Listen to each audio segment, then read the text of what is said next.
So, Mr. Minister, how does the Ministry of Environment plans to incorporate sustainable practices into legislative amendments that are promoting circularity within the construction industry? And we are thinking more like end-of-waste criteria, standards. Morning, everybody. Thank you for inviting me here and for your question. I shall start by saying that circularity in the construction sector is way beyond that it should be. It's a fact in Romania, and I'm not sure the problem is the legislation, because we are aligned with European legislation and we have no infringements procedures related to the waste directive, so everybody knows what to do, even if you are a mayor or a construction company or a waste company or a citizen.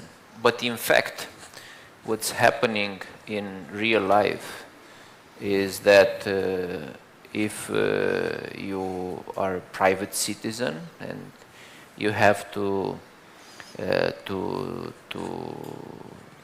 make a new bathroom in your house, sometimes you go to a platform and you search for an announcement which says Carmoloz. It's everywhere in Bucharest, it's everywhere in Romania. So somebody comes and they just pick up your waste, your construction waste.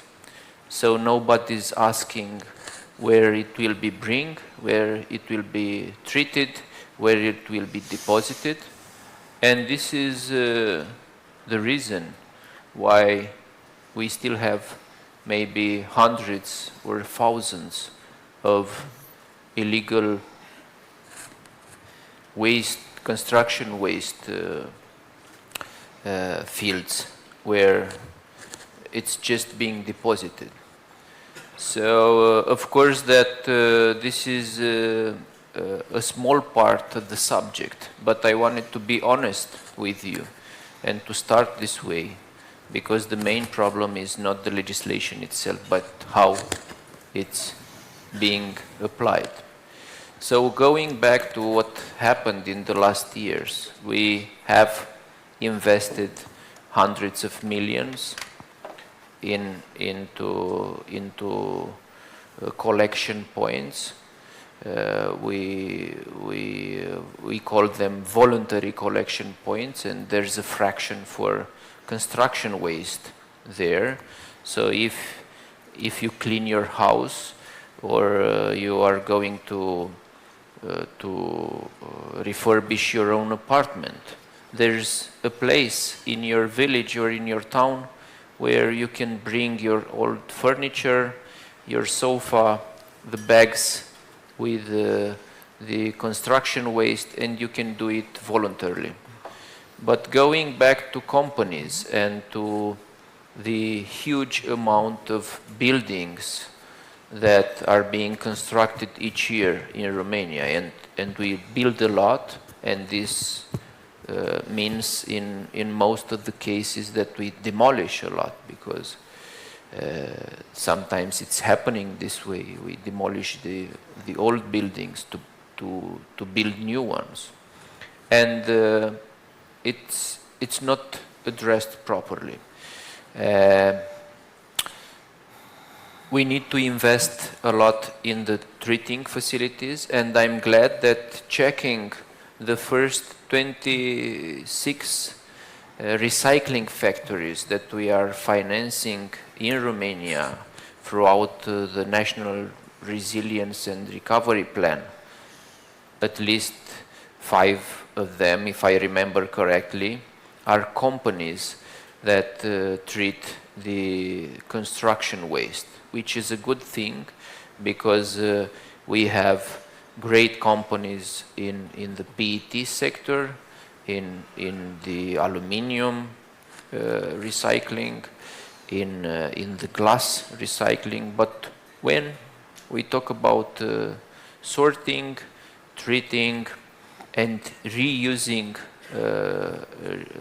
construction waste, not much is happening. So this is why we still need to finance the treatment facilities, and also to have better regulations, because nobody's truly checking. If you're a mayor, if you talk about my colleagues from the National Environment Guard, so we not only need better regulation, but we need to check that the regulations that we already have in place are strictly respected. It's something that hasn't been done, so we do have things that need a lot of room to improve, but as I was talking with Mr. Damov before this meeting started, if we will resolve the problem that we still have in the textile waste, and if we will resolve the problem of the construction waste, we could say that talking about circularity in Romania, we have moved forward, especially now when we need so much material in the construction of roads, of highways, and building, and having no regulations, as we do have for the PET, by example, that it's mandatory to use a % of recycled material in the final product, and maybe a regulation like this in the field of road constructions might develop a new market, might encourage everybody to pay, because treatment of the construction waste needs to be paid by somebody. And we do hope that in the future, in the next government, and I have Diana next to me, and we are just writing down the new governing program. So maybe construction waste might have a special point there. Yeah. Point there, yeah. So good to be here. Thank you very much, Mr. Minister, for your answer. You mentioned National Recovery and Resilience Plan, but I believe we need a little bit more than that. Do you forsake special regulatory measures? Are they being proposed to incentivize construction companies to adopt a circular economy model? Of course, somebody has to pay, when we are completely in agreement with that. The main problem is the price. I'm thinking for the households especially. So if they find cheaper alternatives, they will use them. So the main point when we will have the voluntary collection point is that it will be free. You get the waste by car or whatever, but it's free to deposit it.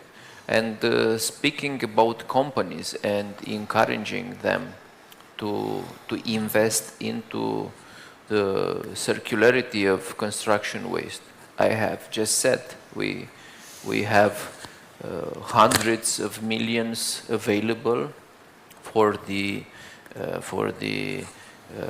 recycling factories, and out of them, checking the profile of each company who already signed the contract, I saw that a huge number of them are related to the construction waste. So we are financing, if I'm not mistaken, 50% of the investment, which I believe that in the field of financing companies is a good share. Yes, of course. Thank you so much. Mm-hmm. Thank you so much, because you mentioned the governmental program you're working for together with Diana Buzoianu. I know that Mrs. Buzoianu has initiated the law for the circularization of construction and demolition industry. And we were wondering what specific legislative amendments do you believe are the most urgent to promote sustainable practices and reduce environmental impact within the construction sector? Thank you for the question. First of all, hi, and thank you for having us here and for starting this debate. I'm going to start with a story. A few years ago, 2 years ago, I went for 2 months in 10 counties around Romania promoting a bill for a specialized, let's say, a specialized department for criminal legislation regarding environmental cases. So when we went throughout Romania, we found tens and tens of places where there were illegal deposits of construction waste. Specifically in each city that we went through, there were tens of stories about, well, you can go to that place around 2 kilometers from here and you'll find those illegal